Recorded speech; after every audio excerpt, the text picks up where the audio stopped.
Hey guys, I wanted to come on here to show you and talk a little bit about this toy storage organizer. This organizer has plenty of space for my son's toys and it's great for him to play on, and it's the perfect height for him as well. He's able to grab from his drawer and play and kind of just use it as a surface to play on, and he's almost 2 and this is where he spends a lot of his time now ever since we put this together.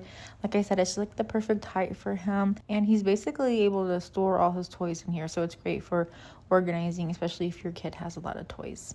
The 2 bottom drawers have little wheels on them, so you're able to move them out whenever you want to, and you can turn them around if you kind of want to hide the clutter, so that's a great option. Or you can have them facing out, which is usually what we do anyway, so that way he can easily like grab his toys and play with them. But yeah, super easy to keep everything organized and just tuck everything away. This organizer was also super easy to put together. It came in a few pieces, and the instructions were super clear on how to put it together. We were able to put it together pretty quickly, but I'm very happy with this product because I'm able to keep my son's playroom organized, and my son's happy with it because he has a place to play on. So if you're thinking about getting this, I definitely recommend it.